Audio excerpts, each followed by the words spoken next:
إن الحمد لله نحمده ونستعينه ونستغفره ونعوذ بالله من شرور أنفسنا ومن سيئات أعمالنا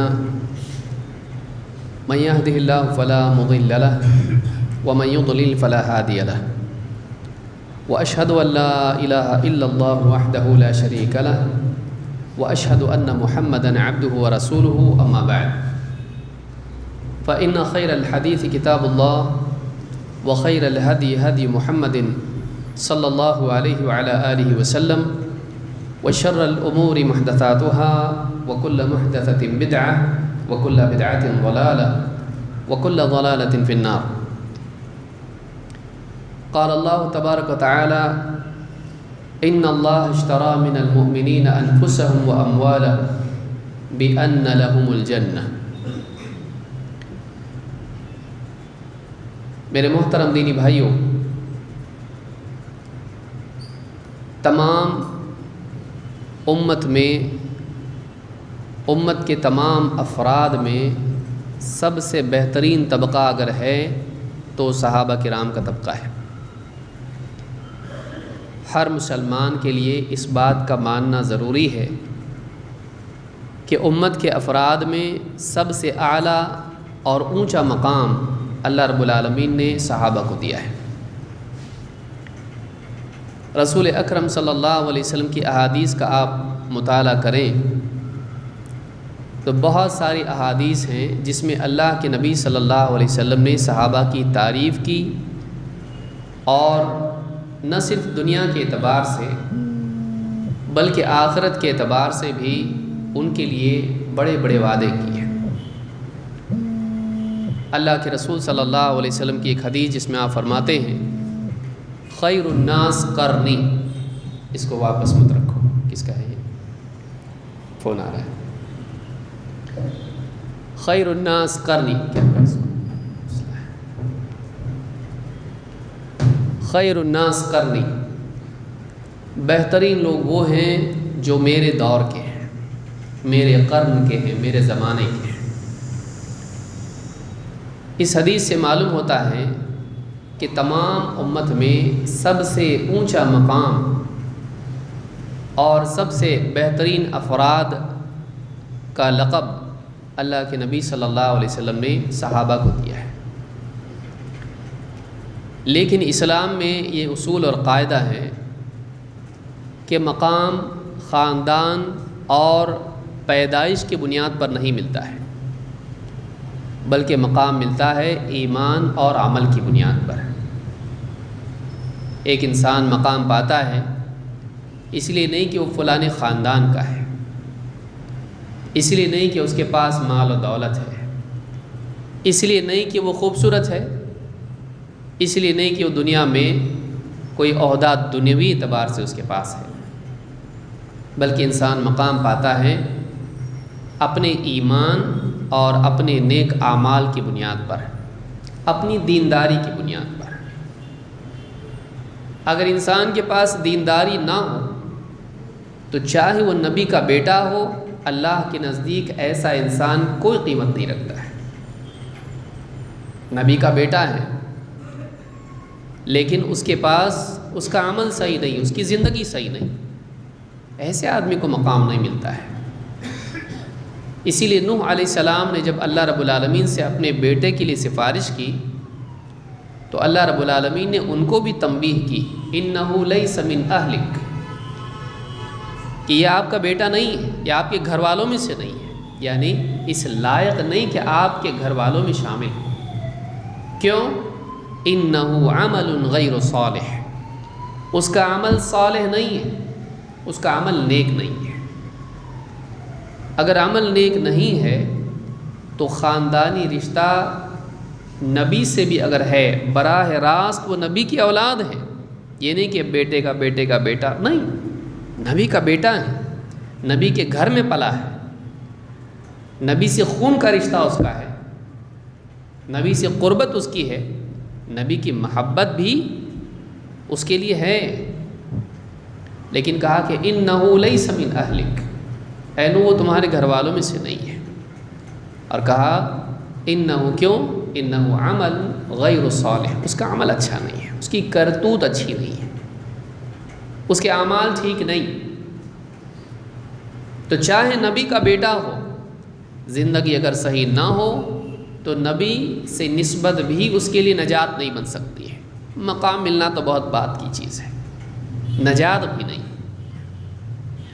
لہٰذا صحابہ کا جو مقام تھا وہ اس لیے نہیں کہ وہ عرب میں پیدا ہوئے، اس لیے نہیں کہ وہ محض نبی صلی اللہ علیہ وسلم کے زمانے میں پیدا ہوئے۔ اس زمانے میں ایسے لوگ بھی تھے جنہوں نے انکار کیا، وہ زمانی فضیلت نہیں ہے، وہ ان کے ایمان اور ان کے اعمال صالحہ اور اس کے ساتھ ساتھ نبی صلی اللہ علیہ وسلم کی صحبت، یہ ساری چیزیں مل کے ان کی فضیلت بنتی ہے۔ ورنہ کئی لوگ آپ کے پاس آئے گئے، ایمان نہیں لائے، ایمان نہیں لائے۔ منافقین نے زبان سے اقرار کیا ہم ایمان لائے، لیکن واقعی ان کے دلوں میں ایمان نہیں۔ نمازیں پڑھی نبی صلی اللہ علیہ وسلم کے ساتھ، سب کچھ کیا، لیکن ان کو مقام نہیں ملا۔ صحابہ کو کیوں ملا؟ صحابہ کو اس لیے ملا کہ انہوں نے اپنے دل کی گہرائی سے نبی صلی اللہ علیہ وسلم کو نبی مانا، آپ کی دعوت کو قبول کیا۔ ایسے وقت میں جب کہ تاریخی طور پر یہ دعوت نامانوس تھی، اجنبی تھی، بعد کے دور میں تاریخ میں یہ چیز ثبت ہو گئی، ایک کے بعد ایک جنگیں اور فتوحات اور فتح مکہ اور مسلمانوں کا معاملہ پختہ ہو جانا، آج ہمارے سامنے وہ تاریخ ہے۔ صحابہ کے سامنے نہیں تھی، صحابہ کے سامنے تھا کہ معلوم نہیں کل کیا ہوگا، لیکن اس دور میں بھی وہ دین پر جمے۔ انہوں نے نہ صرف اپنے دل کو ایمان سے منور کیا، بلکہ اپنی عملی زندگی میں اس دین کو نافذ کیا جس کو نبی صلی اللہ علیہ وسلم لے کر آئے تھے، اور ان کی زندگی خود ان کے ایمان کی دلیل ہے۔ وہ کوئی معمولی لوگ نہیں تھے، وہ اتفاقی طور پر جمع ہونے والی بھیڑ نہیں تھی، وہ اللہ کا انتخاب تھا۔ یہی وجہ ہے کہ اللہ رب العالمین نے ان کے پیدا ہونے سے پہلے ان کا تذکرہ تورات اور انجیل میں کیا تھا۔ ذَلِكَ مَثَلُهُمْ فِي التَّوْرَاةِ وَالْإِنجِيلِ ذَلِكَ مَثَلُهُمْ فِي التَّوْرَاةِ وَمَثَلُهُمْ فِي الْإِنجِيلِ كَزَرْعٍ أَخْرَجَ شَطْأَهُ۔ اللہ نے ان کی مثال بیان کی تورات میں بھی، اور ان کا تذکرہ اللہ نے کیا انجیل میں بھی۔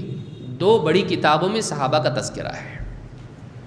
ابھی وہ پیدا بھی نہیں ہوئے ہیں، موسیٰ علیہ السلام کو تورات دی جا رہی ہے، عیسیٰ علیہ السلام کو انجیل دی جا رہی ہے، اس میں صحابہ کا تذکرہ ہے۔ کیسے غیر معمولی لوگ ہوں گے جن کے پیدا ہونے سے پہلے ان لوگوں کی خبر پچھلی کتاب میں جگہ پا رہی ہے۔ ایک معمولی اخبار میں انسان کا نام آ جائے کتنا خوش ہوتا، میرا نام آیا ہے۔ اللہ رب العالمین کی کتاب میں ان کا تذکرہ ہے، وہ بھی ان کی دنیا میں آنے سے پہلے۔ اللہ کو معلوم تھا ایسے لوگ ملیں گے محمد صلی اللہ علیہ وسلم کو، کہ جو ہر قسم کی قربانی دیں گے، اعلیٰ ایمان کا ثبوت دیں گے، علم کے لیے قربانی دیں گے، عبادات میں قربانی دیں گے، دین کے لیے خرچ کرنے میں قربانی دیں گے، اپنی جانوں کو اللہ کے لیے قربان کریں گے، وقت آنے پر اپنی جان کو بھی قربان کریں گے۔ سارے واقعات صحابہ کے جمع کرنا ایک بڑا کام ہے۔ سیرت کی کتابوں میں آپ صحابہ کی زندگی کے مختلف احوال اور مختلف جنگوں میں، حضر میں، سفر میں، امن میں، جنگ میں، ہر حال میں ان کے واقعات کئی آپ پڑھیں گے۔ حدیث کی کتابوں میں، سیرت کی کتابوں میں، تفسیر کی کتابوں میں، آیتوں کے ضمن میں جہاں ان کی شان میں آیتیں نازل ہوئی ہیں۔ آج ہم ان کی زندگی میں سے کچھ واقعات دیکھیں گے جن واقعات سے صحابہ کا مزاج معلوم ہوتا ہے کہ وہ کتنے اعلیٰ لوگ تھے، کیسے اونچے ایمان والے تھے، اور کس طرح ان کی زندگی میں ان کے اقرار ایمان کی صداقت جھلکتی تھی، کس طرح وہ اپنی عملی زندگی میں اپنی ایمان کا ثبوت دیتے تھے۔ سب سے کامیاب انسان وہ ہے کہ جس کا مقصود اللہ کی رضا، سب سے کامیاب آدمی کون ہے؟ بہت سکسیسفل دنیا کا، بہت مالدار، بہت خوبصورت، بہت صحت مند، بہت بڑے عہدے والا، بہت فلاں نہیں، سب سے کامیاب اور سب سے اعلیٰ انسان وہ ہے کہ جس کی زندگی کا مقصود اصلی، بنیادی مقصد اللہ کا حصول ہو۔ وہ اللہ کو پانا چاہتا ہے، وہ اللہ کو راضی کرنا چاہتا ہے، اور اس کی پوری زندگی اللہ کی رضا کے لیے گزرتی ہو۔ ایک ایک سانس، ایک ایک حرکت، ایک ایک عمل، اس کا بولنا، اس کا سننا، اس کا چلنا، اس کا رکنا، اس کا آرام، اس کا کام کاج، اس کی عبادات، اس کی دین کی خدمت، سب کی سب اللہ کے لیے ہو۔ اگر ایسا نہیں ہے وہ ناکام ہے، چاہے دنیا اس کو کتنا ہی اونچا مقام کیوں نہ دے۔ مقام وہ ہے جو اللہ کے پاس ملے، یاد رکھیں اس کو۔ مقام کون سا ہے جو کدھر ملے؟ اللہ کے پاس۔ آخرت میں کئی نبی ایسے آئیں گے جن کو ان کی قوم نے جھٹلا دیا۔ آپ صلی اللہ علیہ وسلم فرماتے میں نے دیکھا انبیاء آئے، کسی کے ساتھ اس کی قوم، کسی کے ساتھ ایک چھوٹی سی جماعت، کسی کے ساتھ ایک دو آدمی، اور کوئی نبی ایسا آیا کہ اس کے ساتھ ایک بھی آدمی نہیں، ایک بھی آدمی نہیں، اکیلا نبی۔ قیامت کے دن ایسا بھی ہوگا، کوئی معنی نہیں۔ کیا اس نبی کی بات غلط ہو گئی؟ کیا اس نبی کا مقام گھٹ گیا؟ نہیں۔ کیوں؟ اس لیے کہ اس نبی نے اپنی زندگی اللہ کے لیے وقف کی، چاہے کوئی مانے یا نہ مانے، اس نے اپنا کام کیا۔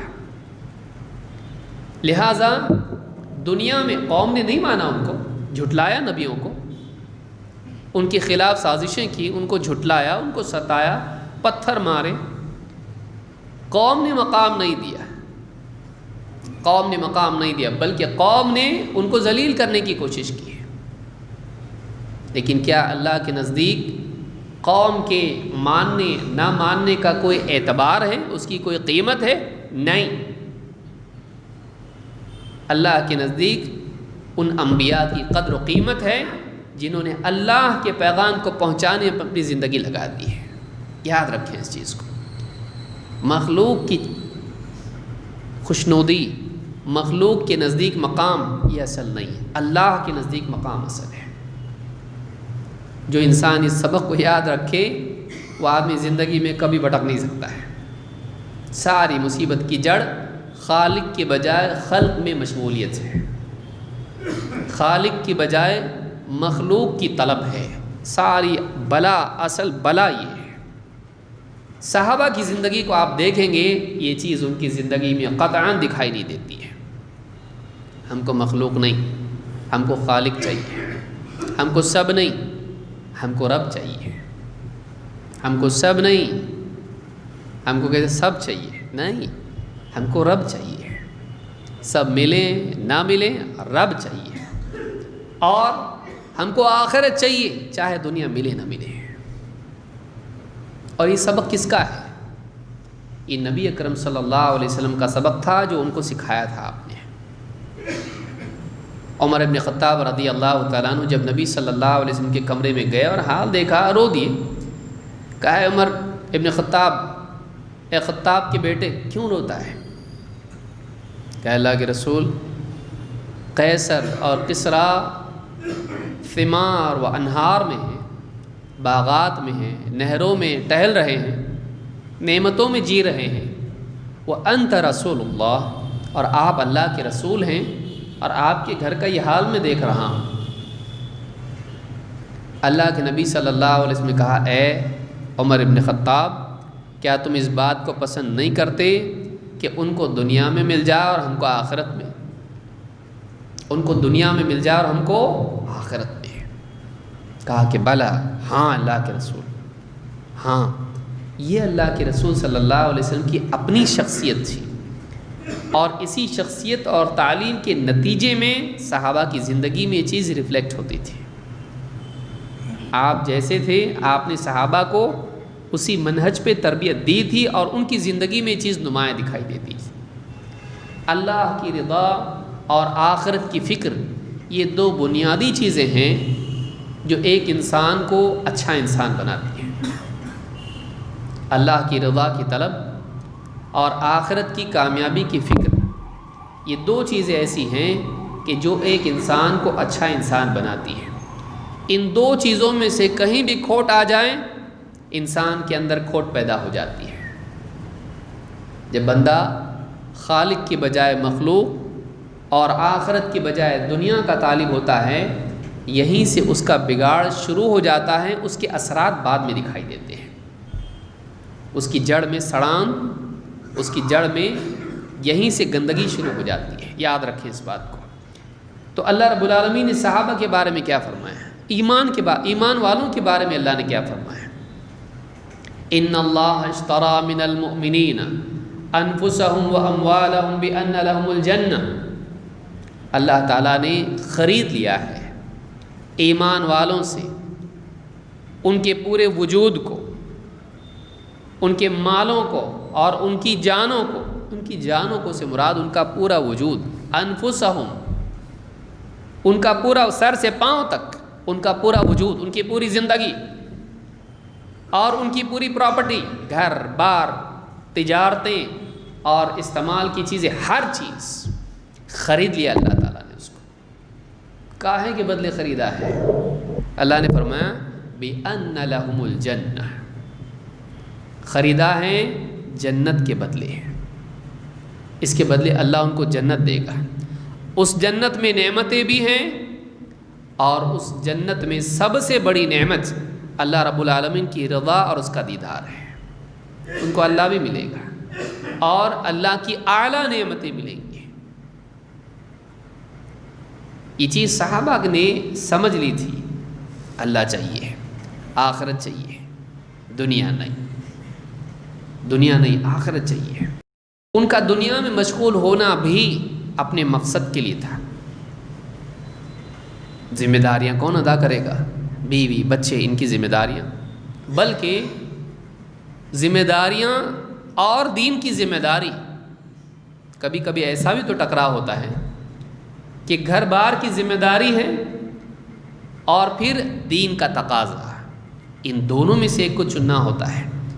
انہوں نے اپنے آپ کو ایسا بنا لیا تھا نبی صلی اللہ علیہ وسلم کی تربیت کے نتیجے میں کہ جب دین کا تقاضا اور اپنی ذات کا تقاضا، اپنے گھر والوں کا تقاضا، یہ دو سامنے آمنے ہو جاتے تو وہ لوگ دین کے تقاضے کو چنتے تھے۔ اس چیز نے صحابہ کو ایک دم اعلیٰ انسان بنا دیا، جس کی نظیر آپ کو تاریخ میں نہیں ملے گی۔ کتنے لوگوں نے کتابیں لکھی ہیں، اس میں انہوں نے بتایا کہ صحابہ جیسے لوگ کسی کو نہیں ملے۔ تاریخ میں جو لوگ آئے، بڑی بڑی فوجیں، بڑے بڑے لیڈر، بڑے بڑے رہنما، صحابہ جیسے لوگ کسی کو نہیں ملے۔ لہٰذا یہ ایک بنیادی بات ہے جس کو یاد رکھنا ضروری ہے کہ صحابہ کے واقعات جب ہم پڑھتے ہیں تو ان واقعات میں ہم کو یہ چیز جھلکتی ہوئی دکھائی دیتی ہے، اللہ تعالیٰ کی رضا کا احساس، فکر، اور آخرت کی کامیابی یا آخرت کے خوف کا ان کے دلوں پر تسلط، یہ چیز بہت نمایاں دکھائی دیتی ہے۔ آئیے ایک ایک کر کے بعض واقعات ہم دیکھتے ہیں۔ بہت سارے واقعات ہیں، آج کچھ واقعات ہم دیکھیں گے اور انشاءاللہ وقتاً فوقتاً ان کی زندگی سے مختلف واقعات ہم دیکھتے رہیں گے۔ عطا ابن ابی رباح سے روایت ہے اور ایک واقعہ انہوں نے بیان کیا ہے، اور یہ واقعہ ابن عباس رضی اللہ تعالیٰ بیان کرتے ہیں، اور اس واقعے میں دنیا کی بجائے آخرت کو چننا، یہ چیز ہم کو دیکھنے ملتی ہے۔ ابن عباس رضی اللہ تعالیٰ نے کہا الا اریک امرأۃ من اہل الجنہ، عطا ابن ابی رباح تابعی ہیں، کہا تجھ کو دکھاؤں ایک عورت، جنتی عورت دکھاؤں؟ قلت بلا، کہا کہ ہاں بتائیے۔ قال هذه المرأة السوداء، یہ عورت، کالی عورت، اتت النبی صلی اللہ علیہ وسلم، یہ عورت اللہ کے نبی صلی اللہ علیہ وسلم کے پاس آئی۔ ایک روایت میں ہے کہ عطا کہتے ہیں کہ انہوں نے دیکھا ام ظفر کو، اس عورت کا نام کیا تھا؟ ام ظفر، وہ کعبہ کا طواف کر رہی ہے، ابن عباس رضی اللہ عنہ نے دیکھ کے کہا تجھ کو بتاؤں جنتی عورت؟ دیکھ وہ جو عورت ہے وہ جنتی عورت ہے۔ اتت النبی صلی اللہ علیہ وسلم، وہ اللہ کے نبی صلی اللہ علیہ وسلم کے پاس آئی اور کہا فقالت انی اسرع، مجھے مرگی کا دورہ پڑتا ہے، وانی اتکشف، اور جب دورہ پڑتا ہے تو میرے جسم سے لباس پردہ ہٹ جاتا ہے، میں بے پردہ ہو جاتی ہوں، وانی اتکشف فادعوا اللہ لی، اے اللہ کے رسول میرے لیے اللہ سے دعا کیجیے، میرے لیے اللہ سے دعا کیجیے کہ مجھے اس بیماری سے شفا ملے۔ قال ان شئت صبرتی ولک الجنہ، پہلا آپشن، اللہ کے نبی صلی اللہ علیہ وسلم نے کہا ان شئت صبرتی، اگر تم چاہو تو صبر کرو، ولک الجنہ، اور بدلے میں تمہارے لیے جنت ہے، وان شئت دعوت اللہ ان یعافیک، اور اگر تم چاہو تو میں اللہ سے دعا کرتا ہوں کہ وہ تم کو عافیت بخشے، یعنی اس بیماری سے شفا دے دے، تمہاری مرضی، ان شئت کذا و ان شئت کذا، شئت تیری چاہت کیا ہے، اگر تم چاہو تم صبر کرو جنت ملے گی، پہلا آپشن پرائیورٹی۔ نمبر 2، اگر تم چاہو، تمہاری چاہت ہے، میں اللہ سے دعا کرتا ہوں کہ تم کو شفا دے، دو میں سے ایک چنو۔ نبی صلی اللہ علیہ وسلم نے بعد والی انسانیت کے لیے، امت کے بعد کے طبقے کے لیے ایک معیار قائم کیا ہے۔ دیکھو اس زمانے کی ایک بیمار عورت بھی کیسی ہے، اگر یہ واقعہ نہیں ہوتا تو ہمارے سامنے ہوتا ہی نہیں کہ صحابہ واقعی کیسے تھے۔ جب انسان کی، دیکھیے یاد رکھیں اس بات کو، انسان کا واقعی مقام کھلتا ہے جب وہ صحیح انتخاب کرتا ہے۔ ہر آن انسان کو زندگی میں انتخاب کرنا ہوتا ہے، ساری زندگی ہماری چوائسز والی ہے، ہر مرحلے میں کچھ چننا پڑتا ہے، ہر مرحلے میں کچھ چننا پڑتا ہے۔ یہ جو انتخابات ہمارے ہیں زندگی کے، یہ انتخاب ہم کو اچھا یا برا بناتا ہے، کامیاب یا ناکام کرتا ہے۔ نبی صلی اللہ علیہ وسلم نے اس عورت کے سامنے انتخاب رکھا، تمہاری مرضی۔ اچھا، اس میں برا اور اچھے کا معاملہ بھی نہیں ہے، کیونکہ آپ صلی اللہ علیہ وسلم نے نہیں کہا تم جہنم میں جاؤ گے، ایسا کرو گی، ایسا کرو گی، جنت میں جاؤ گی، نہیں۔ اگر تم چاہو جنت کا وعدہ ہے، اور اگر تم چاہو میں دعا کرتا ہوں، یعنی دنیا کی مصیبت، آخرت کی مصیبت، دو میں سے ایک سے نجات ملے گی۔ جنت ملنا کیا ہے؟ جہنم میں نہیں، کنفرمڈ ہو گئی جنت، یعنی جہنم نہیں۔ اور اگر نہیں تو دوسرا آپشن ہے، میں دعا کرتا ہوں دنیا کی مصیبت سے تم کو نجات ملے گی۔ دو مصیبتوں میں سے ایک سے نجات پانا ہے۔ اس عورت نے کہا فقالت اصبر، ایک لفظ میں اس نے اپنا فیصلہ سنایا۔ یہ نہیں کہا ٹھیک ہے مجھ کو وقت دیجیے، میں سوچتی ہوں، جا کے آتی ہوں، نہیں، دو میں سے ایک، جنت، لیکن جنت کے لیے کیا کرنا پڑے گا؟ صبر، اور نہیں تو دنیا میں عافیت ملے گی، میں دعا کرتا ہوں اللہ سے۔ ظاہر بات ہے نبی صلی اللہ علیہ وسلم دعا کریں گے، اور جب آپ وعدہ کر رہے ہیں تو دو میں سے ایک اللہ کی طرف سے ملے گا۔ اس عورت نے کہا نہیں، آئی کس کام کے لیے ہے؟ بیماری سے شفا چاہیے، جیسے دیکھا اس سے اعلیٰ چیز مل رہی ہے، دنیا کی بیماری سے نجات، اس سے بہتر چیز مل رہی، جنت۔ کہا نہیں، میں صبر کر لیتی ہوں، اصبر۔ فقالت انی اتکشف، لیکن کہا اللہ کے رسول میں صبر تو کر لوں گی، لیکن میری بے پردگی ہوتی ہے، بیماری کی حالت میں دورہ پڑتا ہے، حجاب کھل جاتا ہے، ہوش و حواس نہیں رہتے ہیں۔ انی اتکشف فادعوا اللہ لی اللہ اتکشف، اللہ سے دعا کیجئے کہ میں جب دورہ پڑے تو بے پردگی نہ ہو۔ فدعا لہا، آپ نے اس کے لیے دعا کی، اے اللہ بے پردگی اس کی نہ ہو جب دورہ پڑے۔ اسی لیے ابن عباس نے کیا کہا؟ جنتی عورت دکھاؤں؟ کیوں؟ نبی صلی اللہ علیہ وسلم نے وعدہ کیا اگر تو صبر کرے گی جنت۔ اس عورت نے کیا کہا؟ صبر کروں گی۔ اور ابن عباس نے کہا دیکھ وہ جنتی عورت ہے جس کے لیے دنیا میں جنت کی چوائس تھی، اس نے جنت کو منتخب کر لیا۔ لیکن جنت کا انتخاب صبر کی قیمت پر ہوتا ہے۔ یہ نہیں کہ جنت چاہیے کہ نہیں چاہیے، کون کہے گا نہیں چاہیے، لیکن جنت کی انسان کو جنت کے لیے کچھ دینا پڑتا ہے۔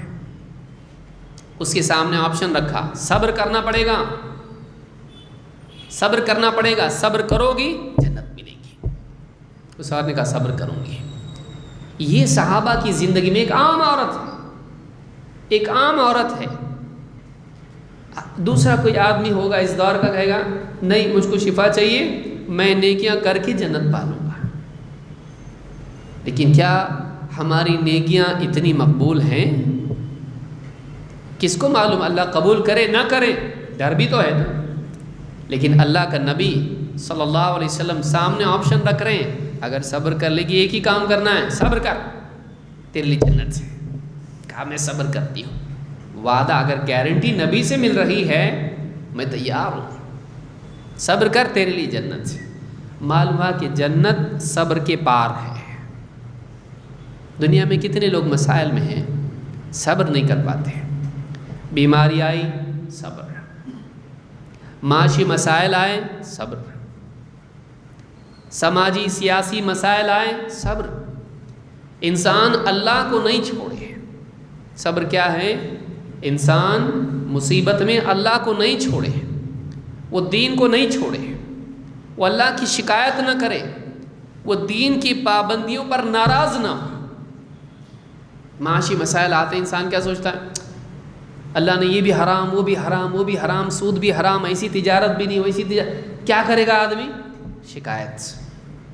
صبر کر تیرے لیے جنت ہے۔ صبر کی بنیاد پر جنت ملتی ہے۔ بیماری آئی، ایک بیماری آئی، دوسری بی پی نکلا، پھر شوگر بھی نکلا، پھر فلاں، بعض اوقات بڑی بیماری نکل آتی ہے۔ اس عورت کو بھی تو بیماری تھی، صحابہ اللہ کے ولی نہیں ہے، ولی کو بھی بیماری ہو سکتی ہے، پوری زندگی بیماری کے ساتھ ولی زندگی گزار رہا ہے۔ کہا ان شئتی، دیکھیے اس عورت سے کہا، آپ نے بتایا تم اس پہ باقی رہو، صبر کرو، اللہ جنت دے گا۔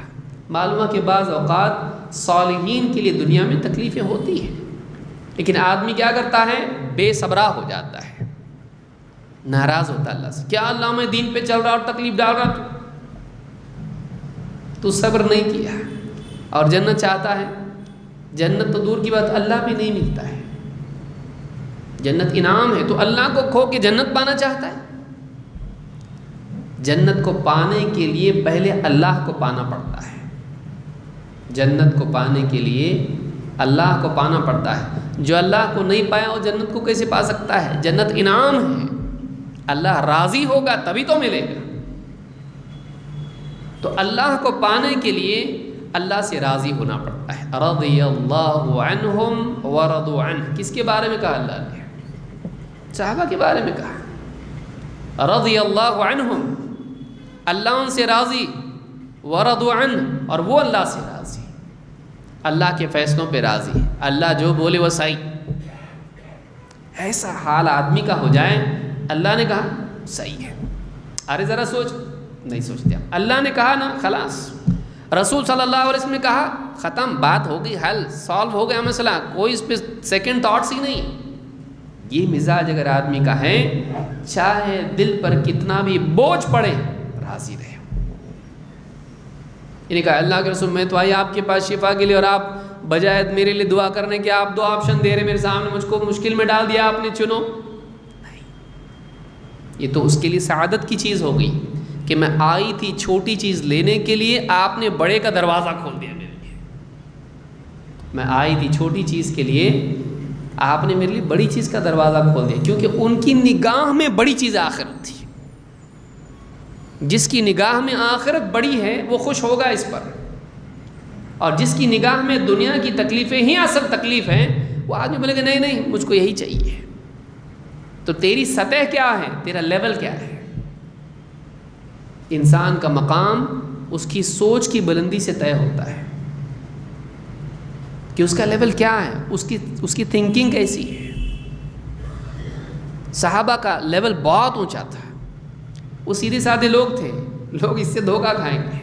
پھٹے ہوئے کپڑے، اونٹ پہ سواری، نالین، جوتے، کھجور کھانے والے، دودھ پینے والے، مٹی کے گوبر کے گھروں میں رہنے والے، مٹی کے گھروں میں رہنے والے، گوبر تو نہیں تھا اس زمانے میں، مٹی کے گھروں میں رہنے والے، پتھر کے گھروں میں رہنے والے، چھپر کھجور کی کھالوں والا، کھجور کی چھال، اس کا چھپر، لکڑیاں، بس سیدھے سادے لوگ. لیکن وہ لوگ تھے جنہوں نے پوری دنیا کو ہلا کے رکھ دیا. ان کے سامنے کوئی ٹک نہیں پاتا تھا، ان کے سامنے کوئی ٹک نہیں. کیوں؟ اس لیے کہ ان کے سامنے اصل آخرت تھی. آخرت سے کم پہ وہ راضی نہیں ہوتے تھے. ان کے سامنے اللہ رب العالمین کی رضا تھی، اس کو چھوڑ کے وہ کچھ پانے کی چاہت نہیں رکھتے تھے. جب انسان ایسا ہو جائے اس کو دنیا کی کوئی طاقت مسخر نہیں کر سکتی ہے. جب آدمی ایسا ہو جائے اس کو دنیا کی کوئی چیز اس پہ غالب نہیں آ سکتی ہے. کیوں؟ اللہ نے قرآن میں کیا فرمایا؟ وَلَا تَهِنُوا وَلَا تَحْزَنُوا وَأَنْتُمُ الْأَعْلَوْنَ إِن كُنتُم مُؤْمِنِينَ. صحابہ سے اللہ نے کہا وَلَا تَهِنُوا، ہمت مت ہارو، وَلَا تَحْزَنُوا، غمگین مت ہو، وَأَنْتُمُ الْأَعْلَوْنَ، تم ہی غالب رہو گے. کب؟ تمہارے پاس بڑی فوج ہوگی، تمہارے پاس ٹیکنالوجی ہوگی، تمہارے پاس ایجوکیشن ہوگا، تمہارے پاس پیسہ ہوگا. وَأَنْتُمُ الْأَعْلَوْنَ إِن كُنتُم مُؤْمِنِينَ، اگر تم ایمان والے ہو تم ہی غالب رہو گے. جس کے پاس اس درجے کا ایمان ہو، اس درجے کا ایمان ہو، غلبہ اللہ کی طرف سے اس کے لیے مقدر ہے. ان کے پاس ایمان کی زبردست طاقت تھی. اللہ نے ان کو غالب کیا اس طاقت کی بنیاد پر، سیاسی طاقت کی بنیاد پر نہیں، اس طاقت کی بنیاد پر. یہ چیز ہونا چاہیے. باقی چیزیں ثانوی ہیں، سیکنڈری ہیں، یہ بنیادی چیز ہے، اس کو یاد رکھیں. تو یہ پہلا واقعہ ہے جو ہم نے دیکھا جس میں ہم کو صاف دکھائی دیتا ہے کہ صحابہ کے نزدیک اصل آخرت تھی، دنیا نہیں. آئیے دوسرا واقعہ دیکھتے ہیں جس سے آخرت کی فکر صحابہ کی زندگی سے دکھائی دیتی، جس میں یہاں تو بیماری کا معاملہ تھا، وہاں تو جان دیتی ہے. زندگی نہیں، اس کے مقابلے میں آخرت کی زندگی ہے. آخرت میں مجرم بن کے داخل نہیں ہونا ہے. آئیے دیکھتے ہیں. بریدہ ابن الحصیب کہتے ہیں ان ماعز بن مالک الاسلمی اتی رسول اللہ صلی اللہ علیہ وسلم. ماعز اسلمی اللہ کے رسول صلی اللہ علیہ وسلم کی خدمت میں حاضر ہوئے. ایک صحابی تھے، ان کا نام کیا تھا؟ ماعز اسلمی. اللہ کے رسول صلی اللہ علیہ وسلم کے پاس آئے. وقال یا رسول اللہ انی قد ظلمت نفسی وزنیت. کہا اللہ کے رسول میں نے اپنے اوپر ایک بہت بڑا ظلم کر لیا ہے، میں نے زنا کیا ہے. قد زنیت، میں نے زنا کیا ہے. وانی اريد ان تطهرنی، اور اللہ کے رسول میں چاہتا ہوں کہ آپ مجھ کو پاک کریں، میں چاہتا ہوں کہ آپ مجھ کو پاک کریں.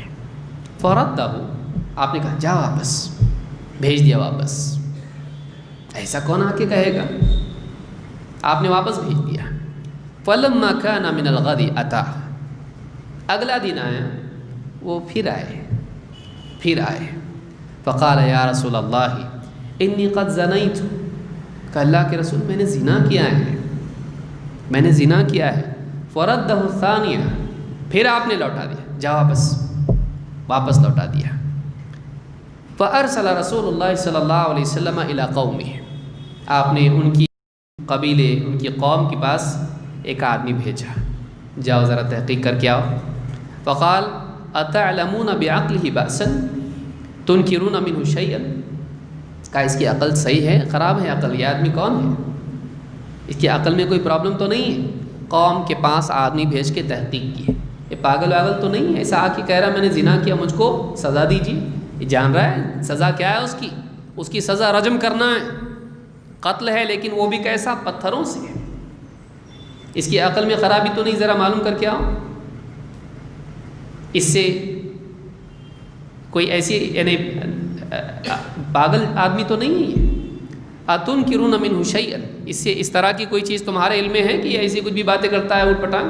ایسا تو نہیں ہے، پاگل تو نہیں. فقالوا ما نعلمه الا وفی العقل من صالحین فیما نرا، کہ نہیں اللہ کے رسول ہم میں سے یہ بڑا عقل والا ہے. ایسا نہیں کہ اس کی عقل خراب ہے، بلکہ ہمارے علم میں تو یہ ہے کہ بڑا سمجھدار آدمی ہے، بلکہ ہمارے نیک لوگوں میں سے ہے، ہمارے نیک لوگوں میں سے ہے اور عقل والوں میں سے. ما نعلمه الا وفی العقل، ہمارے علم میں جہاں تک ہے وہ تو یہ کہ ہم میں سے عقل والا ہی ہے، سمجھداروں میں سے ہے، پاگل واگل نہیں ہے اور برا نہیں ہے، یہ اچھا انسان ہے. من صالحین فیما نرا، جہاں تک کہ ہمارا تجربہ ہے، ہمارا مشاہدہ ہے، جہاں تک ہم نے اس کو دیکھا ہے، ہمیں سے اچھے لوگوں میں سے یہ ہے، صالح ہے، نیک انسان ہے. فَأَتَاهُ الثَّالِثَةُ، تیسری بار پھر آئے. فَأَرْسَلَ إِلَيْهِمْ أَيْضًا فَسَأَلَ عَنْهُ، پھر آپ نے آدمی بھیجا اور تحقیق کی، کنفرم کیا یہ آدمی صحیح ہے، یہ آدمی عقل والا ہے، مجنون وغیرہ تو نہیں ہے. فَأَخْبَرُوهُ أَنَّهُ لَا بَأْسَ بِهِ وَلَا بِعَقْلِهِ، کہا نہیں اللہ کے رسول یہ آدمی غلط نہیں ہے، یہ آدمی برا نہیں ہے، اس کی عقل میں بھی کوئی پرابلم نہیں ہے. فَلَمَّا كَانَ الرَّابِعَةُ، جب چوتھی مرتبہ وہ آئے، حَفَرَ لَهُ حُفْرَةً، ان کے لیے گڑھا کھودا گیا، اور ثُمَّ أَمَرَ بِهِ فَرُجِمَ، آپ نے حکم دیا ان کو رجم کیا گیا. حدیث کی کتابوں میں کئی روایتیں آئی جس میں تفصیلی طور پر بتایا گیا کہ کس طرح سے وہ آئے، کس طرح سے آپ نے لوگوں سے تحقیق کی، کس طرح سے ان کو وہاں سے ہٹا دیا، جاؤ یہاں سے، اور کس طرح وہ بار بار آتے رہے. چوتھی مرتبہ جب آئے آپ صلی اللہ علیہ وسلم نے کیا کیا، ٹھیک ہے اب ثابت ہو گیا عقل بھی ہے، اس کا اپنا گناہ کا اقرار ہے، سزا ان کو دی گئی، ان کو رجم کر دیا گیا، ان کو سزا زنا کی دے دی گئی. جب ان کا معاملہ ہوا تو ایک اور عورت آئی، راوی فرماتے ہیں قال فجاءت الغامدیہ، جیسے ان کا معاملہ ہوا ایک اور عورت آئی، غامدی قبیلے کی غامدیہ عورت آئی. فقالت یا رسول اللہ انی قد زنیت فطہرنی، کہا کہ اللہ کے رسول مجھ سے بھی زنا ہوا ہے، مجھے پاک کیجیے، مجھے پاک کیجیے. وَأَنَّهُ رَدَّهَا، فرماتی ہیں وَأَنَّهُ رَدَّهَا، آپ صحابی کہتے ہیں، راوی کہتے ہیں کہ آپ نے اس کو بھی لوٹا دیا. فَلَمَّا كَانَ الْغَدُ، جب اگلا دن آیا، قالت یا رسول اللہ لِمَ تَرُدُّنِي، اگلے دن آ کے کہا اے اللہ کے رسول آپ مجھ کو کیوں واپس لوٹاتے ہیں، آپ واپس کیوں لوٹا رہے ہیں مجھ کو. لَعَلَّكَ أَن تَرُدَّنِي كَمَا رَدَدْتَ مَاعِزًا، شاید آپ مجھ کو ویسے ہی واپس لوٹا رہے ہیں جیسے ماعز کو لوٹایا تھا. یہ جان رہی کہ ایسا کیس ہوا ہے، آپ اس کو جیسے بار بار لوٹائیں، شاید آپ ویسے ہی مجھ کو لوٹا رہے ہیں، کیوں لوٹا رہے ہیں مجھ کو. فَوَاللَّهِ إِنِّي لَحُبْلَى، اے اللہ کے رسول اللہ کی قسم میرے پیٹ میں بچہ ہے، یعنی میرے سے زنا ہوا ہے، میرے پیٹ میں بچہ ہے، اس کی دلیل ہے. فَوَاللَّهِ إِنِّي لَحُبْلَى قَالَ إِمَّا لَا فَاذْهَبِي حَتَّى تَلِدِي، کہا اگر تم نہیں مانتی ہو اس بات کو، اگر تم چاہتی ہو کہ تم کو پاک ہی کیا جائے اور سزا ہی دی جائے تو ابھی نہیں، جاؤ یہاں تک کہ تم کو بچہ ہو جائے، اولاد ہونے کے بعد، بچہ پیدا ہونے کے بعد آنا، کیونکہ تمہارے ساتھ بچے کو سزا نہیں دے سکتے ہیں، پیٹ میں بچہ ہے، جاؤ جب بچہ پیدا ہو جائے تب آنا. فَلَمَّا وَلَدَتْ، کتنے وقت لگتا ہے بچہ پیدا ہونے کے لیے؟ 9 مہینے. فَلَمَّا وَلَدَتْ أَتَتْهُ بِالصَّبِيِّ فِي خِرْقَةٍ، جب بچہ ہو گیا تو بچے کو اس نے کپڑے میں لپیٹا اور گود میں لے کر اس بچے کو نبی صلی اللہ علیہ وسلم کی خدمت میں حاضر ہوئی. قالت هذا قد ولدته، کہا اللہ کے رسول دیکھیے بچہ پیدا ہو گیا، ابھی آپ بولے تھے نا بچہ ہونے کے بعد آنا، بچہ ہو گیا. قال اذهبي، آپ نے کہا جاؤ واپس جاؤ. فارضعيه حتى تفطميه، کہ جاؤ اس کو دودھ پلاؤ، جب اس کا دودھ چھوٹ جائے تب آنا۔ کتنا وقت لگتا ہے دودھ چھوٹنے میں؟ 2 سال۔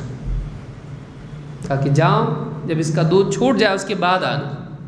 فلما فطمته، جب بچے کا دودھ چھوٹ گیا، آتته بالصبي وفي يده كسرة خبز، پھر بچے کو گود میں لے کر آئی 2 سال کے بعد، اور اس بچے کے ہاتھ میں روٹی کا ٹکڑا دے کے لائی، دلیل کے طور پر کہ اب یہ کھاتا ہے، دودھ پہ نہیں ہے اب یہ کھاتا ہے۔ فی یدہ کسرۃ خبز، اس کے ہاتھ میں روٹی کا ایک ٹکڑا دے کر لے کے آئی۔ فقالت ھذا یا نبی اللہ قد فطمتہ، اللہ کے نبی دیکھیے اب بچے کا دودھ چھوٹ گیا، وقد اکل الطعام، اب یہ کھانا کھاتا ہے۔ فدفع الصبی الی رجل من المسلمین، اب تو وقت ہو گیا، اس سے زیادہ اس پہ تاخیر نہیں کر سکتے ہیں۔ آپ نے اس بچے کو مسلمانوں میں سے کسی کے حوالے کیا، ثم امر بها فحفر لها الى صدرها، آپ نے حکم دیا ایک گڑھا کھودا گیا، اور وامر الناس فرجموها، اس کے سینے تک گڑھا کھودا گیا، اس کو گڑھے میں کھڑا کیا گیا، اور پھر مسلمانوں کو حکم دیا کہ اس کو رجم کریں۔ فیقبل خالد بن الولید بحجر، حضرت خالد نے ولید رضی اللہ تعالیٰ نے پتھر اٹھایا، فرما رأسها، اس کو مارا تو جا کے اس کے سر میں لگا۔ فتنضح الدم على وجه خالد فسبها، اس کا خون اڑ کے حضرت خالد رضی اللہ عنہ کے چہرے پر آیا۔ جب چہرے پر خون کی قطرے اڑے تو حضرت خالد نے اس کو برا کہا، اس عورت کو کوئی بری بات کہی، اللہ برا کرے، یا جو بھی اس طرح کی بات کہی، زانیہ یا جو بھی کہا اللہ عالم۔ فسبها، انہوں نے اس عورت کو ایک بری بات کہی۔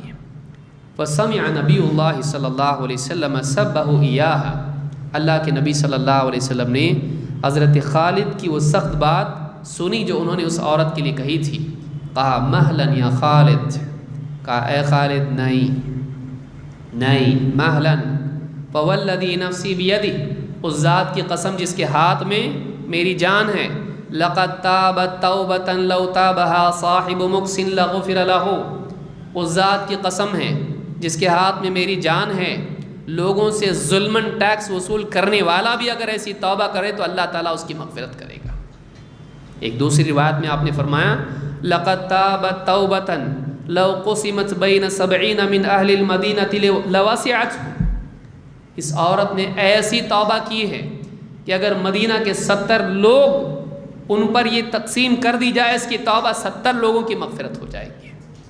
مدینہ کے نیک لوگ ان پر اگر اس کی توبہ تقسیم کر دی جائے 70 لوگوں پر، ان سب کی مغفرت ہو جائے گی۔ ایسی توبہ اس کی ہے، اس کو برا مت بولو، اس کو برا مت بولو۔ کیوں؟ وَهَلْ وَجَدْتَ تَوْبَةً أَفْضَلَ مِنْ أَنْ جَادَتْ بِنَفْسِهَا لِلَّهِ تَعَالَى، اس سے زیادہ اچھی توبہ تم کو کہاں ملے گی کہ اس نے اللہ کی خاطر اپنی جان دے دی ہے، اپنے آپ کو پیش کر لیا اللہ کے لیے، جبکہ اس کا کوئی گواہ نہیں، اپنے آپ کو پیش کیا کہ اللہ کی طرف سے اس کو سزا ملے، اے اللہ کے رسول مجھ کو پاک کیجیے۔ کیوں؟ میں آخرت میں گندگی کے ساتھ نہیں جانا چاہتی، اللہ کے سامنے کھڑا ہونا ہے ایک دن، اللہ کے سامنے میں گناہ کے ساتھ کھڑے نہیں ہونا چاہتی، زنا کا گناہ، مجھ کو دنیا ہی میں پاک کر دیجیے تاکہ میں یہاں سے پاک ہو کے اپنے رب کے پاس جاؤں۔ جس انسان کی زندگی میں یہ چیز ہو، سوچیے جان اس کی دے دی جائے، اور وہی چاہے کہ نہیں میں رب کا سامنا نہیں کر سکتی اس گناہ کے ساتھ، میں آخرت میں قدم نہیں رکھ سکتی اس گناہ کے ساتھ، یہیں پہ پاک کر دیجئے مجھ کو، یہیں پہ مجھ کو سزا دے دیجئے۔ کیوں؟ اس لیے کہ اسلام کا قاعدہ ہے کہ جب کسی مسلمان پر شرعی حد قائم کی جاتی ہے تو پاک ہو جاتا ہے، اس سے گناہ کیا ہو جاتا ہے؟ پاک ہو جاتا ہے۔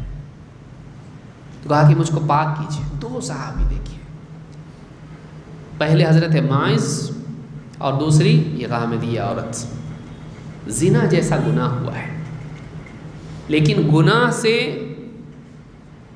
جو شر ان کی زندگی میں داخل ہوا اس سے بڑی خیر ان کو نصیب ہوئی ان کی توبہ سے۔ توبہ کر کے انہوں نے وہ مقام پا لیا جو ہم لوگ اپنی نیکیوں سے، بڑی بڑی نیکیوں سے نہیں پا سکتے، کہ مدینہ کے 70 گھروں پر اس کی توبہ تقسیم کر دی جائے تو ان کی مغفرت ہوگی۔ یہ کہاں سے طاقت آئی؟ للہیت سے۔ ایک انسان اللہ کو پانے کے لیے، آخرت کے خوف سے، آخرت کی نجات کے لیے ہر چیز کو کھونے کے لیے تیار ہو۔ یہ آمادگی اگر انسان میں ہے، یہ آدمی بڑا آدمی ہے۔ اب سوچیے اس عورت کی کتنی کروٹیں اس بات پر اس نے کروٹیں لی ہوں گی کہ میں کسی طرح سے پاک ہو جاؤں۔ وہ بولی نہیں، بچہ پیٹ میں ہے، وہ خود اپنی جگہ ایک تکلیف ہوتی ہے، اس نے انتظار کیا، بچہ پیدا ہوا، فوراً اس کو کپڑے میں لپیٹ کے آئی، اب پاکی جی، آپ نے کہا نہیں جاؤ دودھ پلاؤ، 2 سال تک دودھ پلائی، اس کے بعد پھر لے کے آئی، اور واپس نہ بھیج دیں اللہ کے رسول صلی اللہ علیہ وسلم، اس کے لیے ہاتھ میں اس کی روٹی کا ٹکڑا دیا، اب کھاتا ہی ہے، اب تو پاک کیجیے مجھ کو۔ یہ جو آمادگی ہے، یہ آخرت کا فکر اور یہ جہنم کا خوف، یہ اللہ کی ناراضگی کا خوف اگر آدمی کی زندگی میں آئے، وہ کیسے اعلیٰ انسان نہیں ہوگا؟ اس سے بہتر انسان کون ہو سکتا ہے؟ اس بات کو دیکھ کر، اس عورت کی توبہ کی قوت کو دیکھ کر، آپ نے گناہ تو رہ گیا، اس کی توبہ اتنی اچھی ہو گئی کہ اگر لوگوں پر تقسیم کر دی جائے، مدینہ اس زمانے کا مدینہ، مدینہ کے لوگ اس زمانے کے لوگ، کہا کہ مدینہ کے 70 لوگوں کے اوپر اس کو تقسیم کر دی جائے، سب کی مغفرت ہو جائے گی، ایسی توبہ اس کی ہے۔ کیسے انسان اعلیٰ ہوتا ہے؟ ان اوصاف سے کہ وہ اللہ کو کھونا اس پر راضی نہ ہو، وہ آخرت کی ناکامی پر راضی نہ ہو، اس کی نگاہ میں اللہ سب سے اوپر ہو، اس کی نگاہ میں آخرت سب سے اونچی ہو۔ یہ آدمی، یہ چیز آدمی کو قیمتی بناتی ہے۔ اس کا کچھ حصہ بھی اگر ہم کو مل جائے تو ہماری تقدیر، ہماری قسمت ہے، کچھ حصہ بھی اگر اس کا مل جائے۔ یہ صحابہ ہیں، امام مسلم نے اپنی کتاب میں اس کو روایت کیا ہے، اور 2 صحابی انہوں نے اس روایت کو نقل کیا ہے۔ آئیے آگے بڑھتے ہیں۔ دین کی خاطر مشقت برداشت کرنا، علم دین کے لیے۔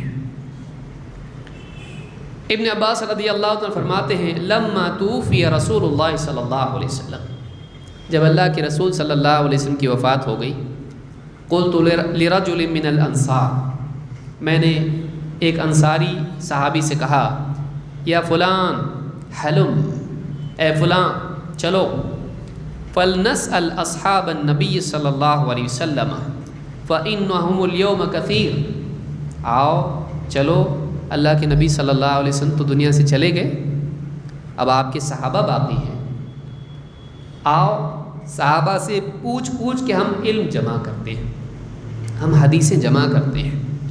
آج کے دن صحابہ بہت ہیں، ہمیشہ تھوڑی رہیں گے، جیسے نبی صلی اللہ علیہ وسلم چلے گئے، صحابہ بھی جائیں گے دنیا سے۔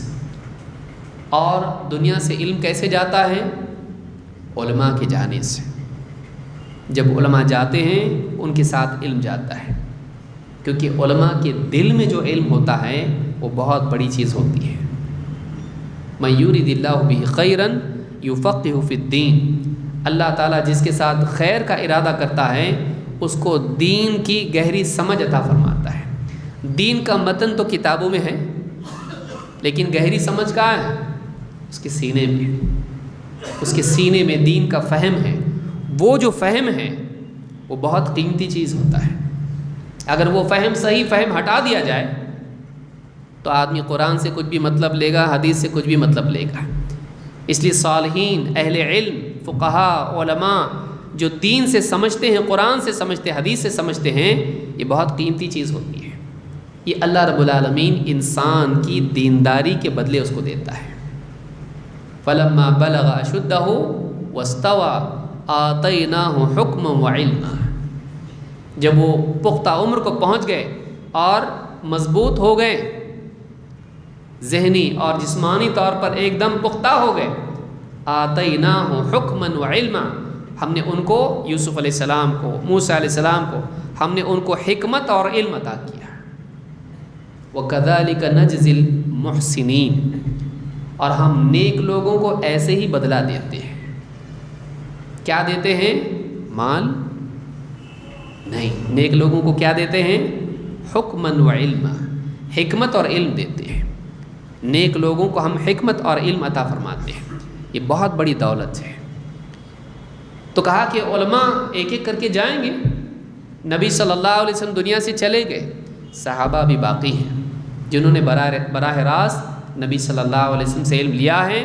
آؤ ہم آج صحابہ سے علم جمع کر لیتے ہیں۔ فَلْنَسْأَلْ أَصْحَابَ النَّبِي صلی اللہ علیہ وسلم فَإِنَّهُمُ الْيَوْمَ كَثِيرٌ، آج بہت سے صحابہ ہمارے سامنے ہیں۔ فَقَالَ وَعَجَبًا لَكَ يَا ابْنَ عَبَّاسِ، اس ساتھی نے کیا کہا، تمہارا معاملہ بھی عجیب ہے ابن عباس، اے ابن عباس عجیب حال ہے تمہارا بھی۔ وَفِنْ أَتَرَى النَّاسَ يَحْتَاجُونَ إِلَيْكَ، کیا سمجھتے ہو تم لوگوں کو تمہاری ضرورت پڑے گی، لوگ تمہارے محتاج بنیں گے۔ وَفِي النَّاسِ مِنْ أَصْحَابِ النَّبِي صلی اللہ علیہ وسلم مَا تَرَى، اور تم دیکھ رہے ہو کہ صحابہ اتنے سارے لوگوں میں ہیں، تمہاری کیا کسی کو ضرورت پڑے گی؟ صحابہ سے پوچھیں گے جس کو بھی پوچھنا ہوگا، تم سب جمع کر رہے ہو، تمہاری کس کو ضرورت ہے؟ ساتھ والے نے ڈسکریج کیا، لیکن ڈسکریج ہوئے نہیں، کہتے فَتَرَكَ ذَلِكَ وَأَقْبَلْتُ عَلَى الْمَسْأَلَةِ، میرے ساتھی نے اس چیز کو چھوڑ دیا، اس کام کو چھوڑ دیا، وہ اس پروجیکٹ میں میرے ساتھ شریک نہیں ہوئے، لیکن میں نے اس طرف اپنا رخ رکھا، میں اس طرف متوجہ ہوا، میں اس کام میں لگ گیا۔ فَإِنْ كَانَ لَا يَبْلُغُنِي الْحَدِيثُ عَنِ الرَّجُلِ فَآتِيهِ وَهُوَ قَائِلٌ، مجھے اگر معلوم ہوتا کہ صحابی ہیں ان کے پاس ایک حدیث ہے اللہ کے نبی صلی اللہ علیہ وسلم کی، میں ان کے گھر جاتا، سفر کر کے ان کے پاس جاتا، اور کبھی ایسے وقت میں پہنچتا کہ وہ گھر میں قیلولہ کر رہے ہوتے ہیں۔ قیلولہ کب ہوتا ہے؟ دوپہر کے وقت میں جب بہت دھوپ ہوتی ہے، وَهُوَ قَائِلٌ، وہ قیلولہ کر رہے ہوتے ہیں۔ فَأَتَوَسَّدُ رِدَائِي عَلَى بَابِهِ، میں ان کے دروازے پر اپنی چادر اتار کے وہاں پر رکھ دیتا اور اس سے ٹیک لگا کر وہیں پڑا رہتا، گھر کے باہر ان کے بیٹھ رہتا۔ فَتَسْفِ الرِّيحُ عَلَى وَجْهِ التُّرَابِ، ہوا چلتی اور وہ میرے منہ پر مٹی کے تھپیڑے لگاتی رہتی ہے، مٹی، دھول، ریت، عرب میں کیسی ریت اڑتی ہے آپ کو معلوم ہے، اور گرمی کیسی ہوتی ہے آپ کو معلوم ہے۔ دروازے پر باہر بیٹھے رہتے، کیوں؟ گھر سے باہر آئیں گے تو ان سے وہ حدیث پوچھوں گا، اور مٹی ان کے چہرے پر لو اور گرمی وہ ساری برداشت کرتے ہیں۔ فَيَخْرُجُ فَيَرَانِي، جب وہ صحابی گھر سے باہر نکلتے مجھ کو دیکھتے ہیں۔ فَيَقُولُ يَا ابْنَ عَمِّ رسول اللہ صلی اللہ علیہ وسلم مَا جَاءَ بِكَ، باہر نکلتے دیکھتے کہتے، اے اللہ کے رسول صلی اللہ علیہ وسلم کے چچا زاد بھائی، کیا وجہ ہے، کس بات سے، کس وجہ سے آپ تشریف لائے، کیوں آئے آپ مجھ سے ملنے کے لیے؟ الا ارسلت الی فآتیک، کسی کو بھیج دیتے میں آپ کی خدمت میں آ جاتا، میں آپ سے ملنے آ جاتا۔ فاقول لا، میں کہتا نہیں، انا احق ان آتیک، نہیں، میں زیادہ اس بات کا حقدار ہوں کہ میں تمہارے پاس آؤں۔ اس سے علماء نے اصول لیا ہے کہ العلم یؤتا ولا یاتی، العلم یؤتا ولا یاتی، علم کے پاس آیا جاتا ہے، علم خود نہیں جاتا ہے۔ ٹھیک ہے، کفار، مشرکین کے پاس، فاسقین کے پاس تو علم جائے گا، لیکن طالب علم، اس لیے بعض علماء جو ہیں بادشاہوں کے گھروں پہ جا کے نہیں پڑھاتے تھے، نہیں، آؤ پڑھو۔ امام مالک کے پاس اس زمانے کا جو حاکم تھا، اس نے کہا آئیے ذرا میرے بچوں کو پڑھائیے، کہا بچوں کو بھیجو، بچوں کو بھیجو۔ ٹھیک ہے، میرے بچے مجلس میں آئیں گے، ذرا تھوڑا ان کی بیٹھک، نہیں، سب کے ساتھ بیٹھیں گے۔ یہ طریقہ ہے اسلام کا، اسلام کا طریقہ ہے۔ جہاں علم کی ذلت ہوتی ہے اس قوم، وہ قوم ذلیل ہوتی ہے۔ جس قوم میں علم ذلیل ہوتا ہے وہ قوم ذلیل ہوتی ہے۔ جس قوم میں علم کی عزت ہوتی ہے، علماء کی عزت ہوتی ہے، وہ قوم بھی عزت پاتی ہے۔ لہٰذا کہا کہ انا احق ان آتیک، صحابی ہیں، ان کے لیے دعا کی اللہ کے نبی صلی اللہ علیہ وسلم نے، اللہم فقہہ فی الدین وعلمہ التأویل، اے اللہ اس کو دین کی گہری سمجھ دے، اس کو قرآن کی تفسیر کا علم دے۔ اتنی بڑی دعا کی ابن عباس کے لیے، لیکن ان کے اندر ذرا بھی گھمنڈ نہیں، میں نبی کے خاندان کا آدمی ہوں، آؤ، نہیں۔ بلکہ کیا کہا؟ میں زیادہ حقدار ہوں، مجھے اللہ کے نبی صلی اللہ علیہ وسلم کی حدیث کی ضرورت ہے۔ ہم کتنی تکلیف اٹھا رہے ہیں حدیث کے لیے، پنکھوں کے نیچے، اے سی میں، قالین کے اوپر، اچھے موسموں میں بیٹھ کر ہم لوگ، اور آج تو اور بھی زیادہ ہمارے اندر سستی آ گئی ہے۔ نہیں، میں لائیو سن رہا ہوں، میں یوٹیوب پر دیکھ لوں گا، میں واٹس ایپ پہ سن لوں گا، میں آڈیو گھر میں بیٹھ کے سن لوں گا۔ یہ ہمارا حال ہے۔ ہماری ذلت کے اسباب بہت سارے ہیں، ان میں سے ایک یہ بھی ہے کہ ہم علم کے غلام بننے کی بجائے ہم نے علم کو اپنا غلام بنا لیا ہے۔ ان کی زندگی میں آپ دیکھیے، صحابی کیا کہہ رہے ہیں؟ میں آ جاتا آپ کے پاس، کہا نہیں، میں زیادہ اس کا حقدار ہوں کہ میں تمہارے پاس آؤں۔ آ کے بھی ان کو ڈسٹرب نہیں کیے، باہر بیٹھے تکلیف اٹھا رہے ہیں ایک حدیث کے لیے، ایک حدیث کے لیے۔ یہ تعظیم ہے اللہ کے نبی صلی اللہ علیہ وسلم کی حدیث کی، ایک حدیث کی۔ جابر بن عبداللہ رضی اللہ تعالیٰ عنہ مدینہ سے مصر گئے، 1 مہینے کا سفر طے کر کے گئے، صرف ایک حدیث کے لیے، صرف ایک حدیث کے لیے 1 مہینے کا سفر انہوں نے کیا۔ امام بخاری نے ذکر کیا ہے 1 مہینہ سفر کرنا اس زمانے میں، اونٹ کے اوپر، سردی، گرمی، بارش، چور، ڈاکو، نہ جانے کس مرحلے سے گزر کے پہنچے ہیں۔ 1 مہینے کا سفر کر کے مصر گئے اور ایک حدیث معلوم کر کے واپس آئے۔ بلکہ ایک دوسرے صحابی وابصہ ابن معبد الجہنی یا کوئی دوسرے صحابی، مجھ کو نام یاد نہیں ہے، وہ پورا 1 مہینے کا سفر کر کے گئے اور اپنی سواری سے اترے بھی نہیں۔ صحابی کے گھر پہ گئے، کہا وہ حدیث ہم دونوں اس مجلس میں شریک تھے، وہ حدیث ایسی تھی جیسی میں بول رہا ہوں؟ کہا کہ ہاں۔ کہا کہ میں تم سے کسی اور وجہ سے نہیں آؤں، بس اسی کو کنفرم کرنے کے لیے آیا ہوں، ایسی تھی حدیث؟ کہا کہ ہاں، جا رہا ہوں، السلام علیکم۔ 1 مہینے کا سفر، کھانا ہے کہ نہیں کچھ، ہاں آرام کرنے کے لیے کہیں جگہ کچھ نہیں، سیدھے گئے، سواری سے اترے بھی نہیں، سواری پر سوار ہیں۔ کہا اللہ کے نبی صلی اللہ علیہ وسلم سے ایک حدیث سننی، تم بھی تھے میں بھی تھا، ہم دونوں اس مجلس میں موجود تھے، اس حدیث کے بارے میں تھوڑا مجھ کو کنفیوژن ہو رہا ہے، جیسی میں بتا رہا ہوں ایسی تھی حدیث؟ کنفرمیشن کے لیے 1 مہینے کا سفر۔ کہا کہ ہاں ایسی تھی۔ کہا وعلیکم السلام، میں اسی لیے آیا ہوں۔ کیسے عزت نہیں ملے گی؟ ایسے لوگوں کو عزت ملتی ہے، ایسے لوگوں کو عزت ملتی ہے۔ دینی دروس میں آنا، دینی مجالس میں جانا، بیٹھنا، تکلیف اٹھانا، سننا۔ جس قدر ایک انسان دین کے لیے مجاہدہ کرتا ہے، دین کی عظمت اس قدر اس کے دل میں آتی ہے۔ یہ عظمت ہے جو عمل کراتی ہے، معلومات نہیں۔ میری بات آپ لکھ کے رکھیے اس کو، یہ دین کی عظمت ہے جو انسان کو عمل پر لاتی ہے، معلومات نہیں۔ معلومات والے کروڑوں پڑے ہوئے ہیں، معلومات عمل پہ نہیں لاتی ہے۔ اس معلومات کے لیے دل میں کتنی عظمت ہے، وہ عظمت دل انسان کی زندگی میں عمل کو لاتی ہے۔ جب آدمی دین کو عظمت کے ساتھ لیتا ہے، عظمت کے ساتھ سنبھالتا ہے، اس کی تعظیم کرتا ہے، اس کی زندگی میں عمل آتا ہے۔ یاد رکھیے اس بنیادی بات کو۔ سلف دین کی حصول کے لیے عظمت کے ساتھ جاتے تھے۔ کہا کہ نہیں، میں حقدار تھا، بیٹھے ہیں دھول کے تھپیڑے کھا رہے ہیں ایک حدیث کے لیے، بہت زیادہ بھی نہیں ہے، ایک حدیث نہیں بھی معلوم ہے تو کیا ہونے والا ہے؟ ہم کیسے سوچتے ایک حدیث اگر نہ معلوم ہو تو کیا مسئلہ ہے، جہنم میں چلا جائے گا؟ نہیں، ان کے نزدیک میرے رسول کی بات ہے، ایک حدیث ہے، ان کے پاس ایک ہے، میں وہ جمع کروں گا۔ یہ حدیث کی تعظیم ہے۔ کہتے ہیں کہ فیخرج فیرانی فیقول یا ابن عم رسول اللہ صلی اللہ علیہ وسلم ما جاء بک، کیا کیوں آیا؟ کہا کہ کسی کو بھیج دیتے میں آ جاتا، کہ نہیں، میں زیادہ حقدار تھا کہ تمہارے پاس آؤں۔ فَأَسْأَلُهُ عَنِ الْحَدِيثِ، کہتے ہیں میں اس سے، ان صحابی سے وہ ایک حدیث پوچھتا ہے۔ قَالَ فَبَقِيَ الرَّجُلُ حَتَّى رَآنِي وَقَدْ اجْتَمَعَ النَّاسُ عَلَيْهِ، کہتے ہیں ایک زمانہ گزرا اور میں اسی کام میں لگا رہا، لیتا رہا، یہ صحابی یہ شہد کی مکھی کی طرح، یہ صحابی ہر ایک سے میں نے وہ سارا علم جمع کیا۔ وہ جو میرا ساتھی تھا اس نے بھی زندگی پائی اور میں نے بھی زندگی پائی ہے۔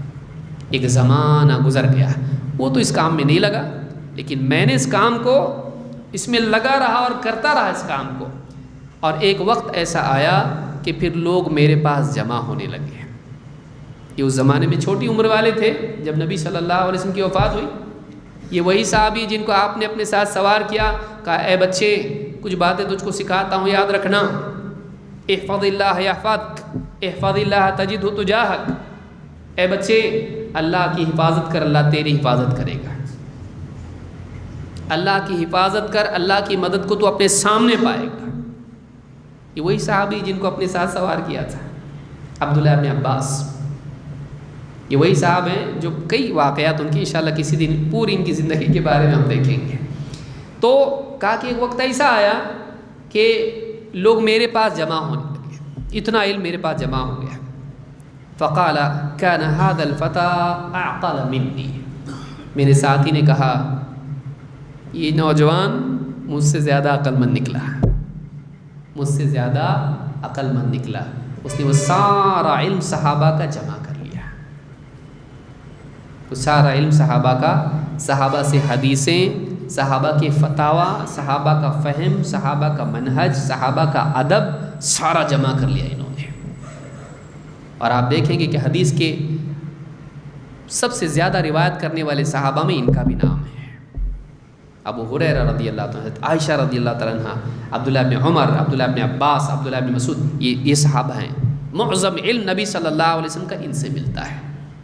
گھر بیٹھے ملا، گھر بیٹھے ملا، کتنی تکلیف اٹھائی انہوں نے۔ علم کا جمع کرنا سعادت ہے۔ امام احمد ابن حنبل رحمہ اللہ فرماتے ہیں جس آدمی کی نیت خالص ہو، علم سے بڑھ کے میں نہیں جانتا کوئی عمل ہے جس سے اس کو اعلیٰ مقام مل سکتا ہے۔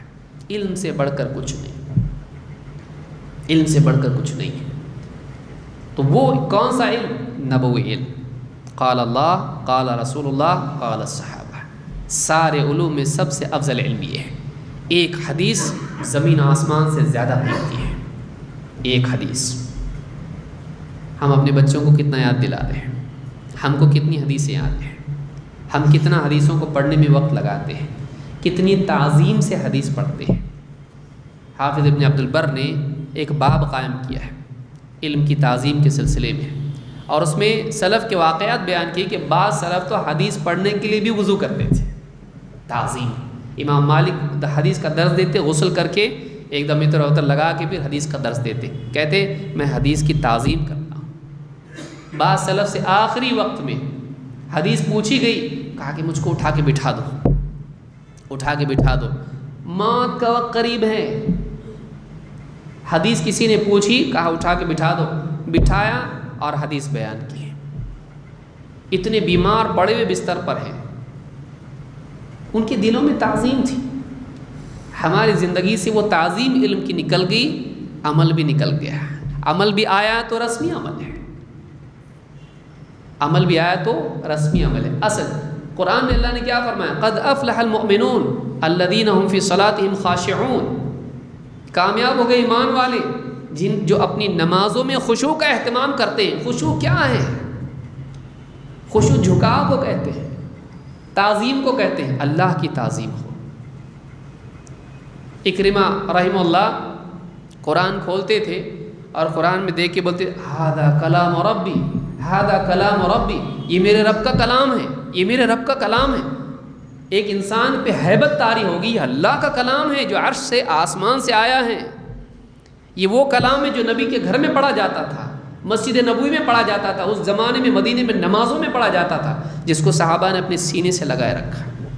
یہ وہ کلام ہے جو عرش سے آیا، جبریل لے کے آئے ہیں۔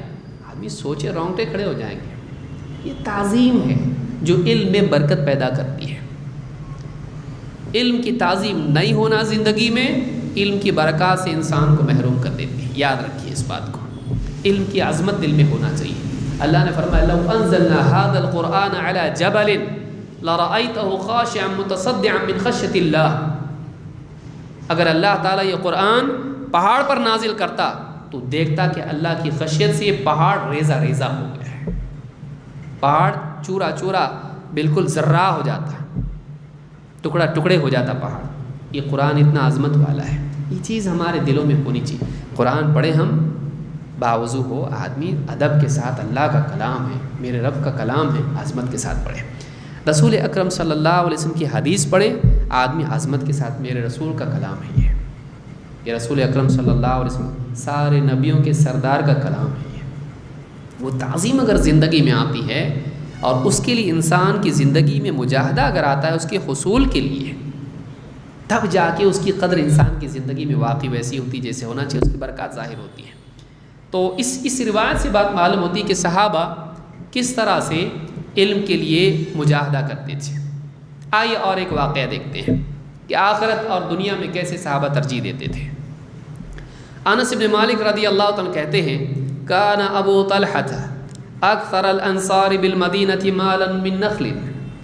ابو طلحہ رضی اللہ تعالیٰ عنہ ان کا مدینہ میں ان کے پاس دوسروں سے بہت زیادہ مال تھا، مالدار لوگوں میں سے تھے۔